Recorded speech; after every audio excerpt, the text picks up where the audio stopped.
Hello friends, তোমরা সবাই কেমন আছো? আশা করি সবাই ভীষণ ভালো আছো আর বিন্দাস আছো। আমিও ভীষণ ভালো আছি আর বিন্দাস আছি। তো আজকে চলে এসেছি একটা বড় ব্লগ নিয়ে, সেটা হচ্ছে পুজোর ব্লগ আর আমার ফার্স্ট ব্লগ। তো তোমরা অবশ্যই জানিও যে আমার ব্লগটা কেমন হয়েছে। তো আমি ফার্স্টে চলে এসেছি প্যান্ডেল হপিং করতে। তো আমি সকালবেলায় দুপুর দিকে প্যান্ডেল হপিং করতে গেছিলাম, বিকজ এই জায়গাটা ছিল আমার বাড়ি থেকে অনেকটা দূরে। তো প্যান্ডেলে ঢুকে আমি ভীষণ চমক পেয়েছিলাম যে একটা অন্য ধরনের প্যান্ডেল। সেখানে দেখানো হয়েছিল মেয়েদের অনেক রকম নির্যাতনের কথাবার্তা, যেখানে অনেক মেয়েদের নির্যাতিত হয় নিজের বাড়িতেই। তো এখানে মূর্তিটা কত সুন্দর ছিল দেখো। তারপর চলে গেছিলাম আসল মূর্তি দেখতে, সেটাও ভীষণই মায়া ভরা ছিল। তারপরে গেছিলাম এই মন্দিরটাতে, এটা ভীষণই ভালো ছিল, যেখানে ছিল মায়ের আঁচল। এখানে মায়ের আঁচলটা তুলে ধরা হয়েছে। আমরা সকলে জানি মায়ের আঁচল মানে একটা আবেগ ভরা।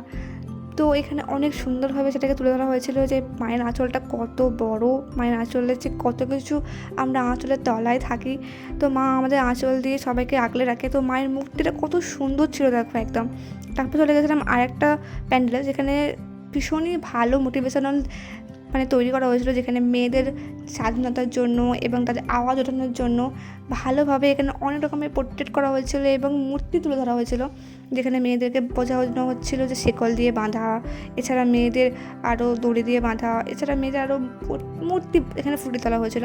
এখানে একটা বাচ্চা মেয়েকে তুলে ধরা হয়েছিল, এছাড়া একটা বউকে তুলে ধরা হয়েছিল যেখানে যাকে বাঁধা আছে শিকল দিয়ে। তো তারপরে এসেছিলাম আরেকটা সুন্দর প্যান্ডেলে, যেখানে ছাতা দিয়ে প্যান্ডেলিং করা হয়েছিলো, ভীষণ সুন্দর লাগছিলো, লাইটিং করে আলো সুন্দর লাগতো, কিন্তু সন্ধ্যেবেলা যেতে পারিনি। তো এই প্যান্ডেলটা ছিল অনেকটা অন্যরকম, যেখানে মানে বাঁশ পাতা জিনিসপত্র দিয়ে তৈরি করা হয়েছিল, অনেকটা মানে কটি পাথর এগুলো দিয়ে।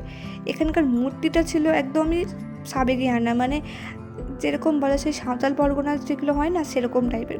এত সুন্দর লাগছিলো মূর্তিটা। তারপরে এসেছিলো এটা অসংখ্য প্লাস্টিকের পাখা দিয়ে তৈরি।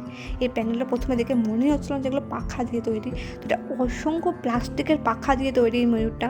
তো ভেতরে প্যান্ডেলটাও খুবই সুন্দর ছিল, লাইটিংটা অসাধারণ ছিল, মানে অনেক রকমের জিনিসপত্র দিয়ে তৈরি করা হয়েছিলো, এত সুন্দর লাগছিলো ভেতরে ঢুকে।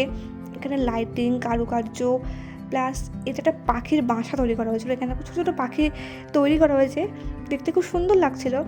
এখানে পাখিদের কীভাবে মানে সব মানুষদের দ্বারাই পাখিদের মানে অনেক কষ্ট হচ্ছে, মানে পাখিদের অনেক বাসা ধ্বংস করে দেওয়া হচ্ছে। এখানে মাকে খুব সুন্দরভাবে ফুটিয়ে তোলা হয়েছিল। তারপর চলে এসেছিলাম বাড়িতে। তো এখানে হচ্ছিলো অনুষ্ঠান, তো আমাদের গ্রামের অনুষ্ঠান, তোমরা দেখে জানিও কেমন হয়েছে। তো প্রথমেই চলছিল প্রথমেই যেটা শুরু হয় সেটা হচ্ছে নাকি যে মহালয়া দিয়ে। তো এখানে মহালয়া যে অসুর বধ চলছিল, তো তোমরা দেখো কেমন হচ্ছে।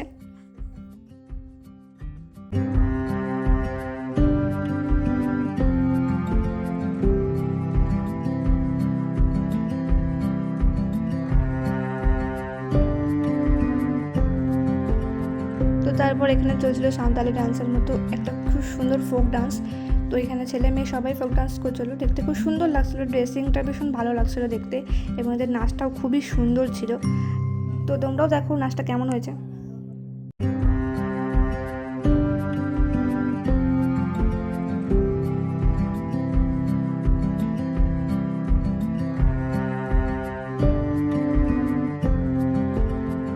এখানে ছিল একটা অন্যরকম ডান্স, যেটা অনেকটা বিলুপ্তের পথে, সেটা হচ্ছে পুতুল নাচ। সেটা মানুষের পুতুল নাচ করেছিল, কিন্তু খুব সুন্দরভাবে ফুটিয়ে তুলেছিল। তোমরা দেখো, ভীষণ ভালো লাগবে দেখতে।